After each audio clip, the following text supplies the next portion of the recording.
Hello，大家好，我是阿润。这一期呢，我是要讲一下有关于我朋友的鬼故事。朋友呢，今年47岁，他8岁那年，他爷爷去世之后，他就发现发生在他家的灵异事件，其实非常的不一般。这是以他的视角记录下来的亲身经历的故事，并不是说要探讨迷信啊，或者是信仰这个问题，而这些故事都是真实发生在他的家。以下我会以第一人称来讲述他所经历的事情。爷爷去世那一年，我8岁，棺木还是传统非常厚重的那种。我们自小就同爷爷奶奶同住，奶奶在我3岁的那一年就已经过世了，所以我对她也没有什么深刻的印象。我爷爷是来自于广州，是个很典型的广东人。他在中风之前很疼我们，周末还会带我们一起去喝早茶。大姐是爷爷身边最疼的大孙，每一天下午爷爷还会陪她做功课。爷爷去世时，大姐已经12岁，比我们明白发生了什么事情。诡异的事情是发生在爷爷去世之后。当时我们住的是新村屋，是爷爷所建的木屋。中间呢有一个天井这样的地方，然后有一个井水是可以打水。后院呢则是烧柴煮饭的灶台，以前都没有 gas 炉，水都是要烧柴的咯。这样在前院那边吃饭的饭桌旁边呢，就有一个小门是可以通去这个后院的。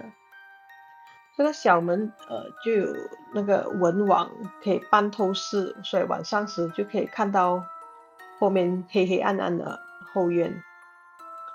爷爷去世后不久，有一天晚上，大姐就无意中就是从这个小门望出去后面，就看到了一个人影。就是爷爷。她开始是觉得很害怕啦，然后马上就躲开，怀疑自己是不是看错，然后又不敢再看回去是不是真的是爷爷。然后可是后来陆续好几次，她就一直有看到，时不时这样望出去，就看到爷爷的身影。所以她就发现爷爷穿的是西装咯，然后头戴西帽，然后一手是拿着行李啊，一手是拿着雨伞，好像要出远门的样子啦。而且每一次看到爷爷的距离就会好像远一点，远一点，远一点，就好像在跟他的爱孙说默默的道别。然后有一天就没有再看见了。因为一开始大姐是很害怕的，然后到后来家人都说那是爷爷啊，不用害怕了。然后大姐也开始接受了，她是能够看到我们普通人所看不到的灵体。然后大姐也慢慢的学会说，当着看不到啦，不然每次讲出来都吓死人呢。转眼大概过了20年，有一天晚上10点左右，妈妈还有大姐在客厅那边闲聊咯。那晚上爸爸去了喝喜酒，还没回来，然后我们聊了下，然后妈妈就说大概差不多半个小时，爸爸应该会回到家了啦。突然之间，坐在客厅对着大门的大姐就脸色一沉。我刚刚好像看到一个人从大门这样子进来，直接进入了我们的神台上的祖先牌位。妈妈听了，脸色一沉咯，叫姐姐马上就去跟祖先上香，保佑爸爸平安。上香之后，我们心情还是忐忑不安，但是除了等，什么都做不到。那个年代是没有手机啊，没有 internet 啊，交通也很不方便的。所以在等着爸爸回来的时候，妈妈就讲起爸爸25岁那一年去上班的时候，也是遇到了车祸，然后断了腿。当年在家里，奶奶也是看到有一个人影，刚从大门这样进来。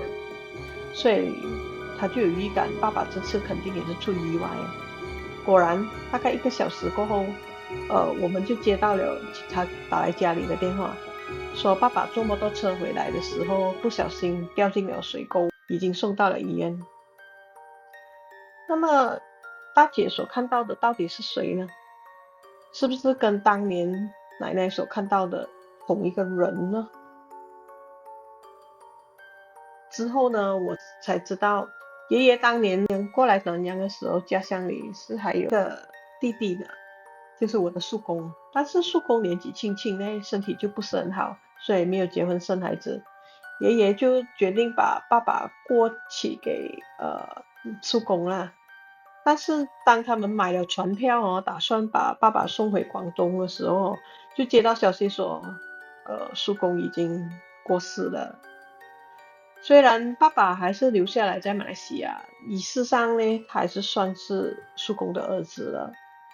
所以我们就相信叔公在天之灵一直保佑着爸爸，保佑他每一次出事都化险为夷，然后没有什么大碍。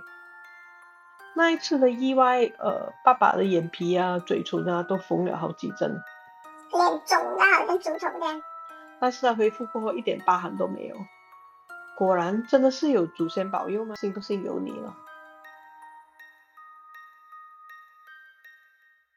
好了，今天就讲到这里，谢谢大家的收看。喜欢我们闲人闲事的，就请多多订阅、按赞和分享，这将会是对我们最大的鼓励。谢谢，下期再见，拜拜。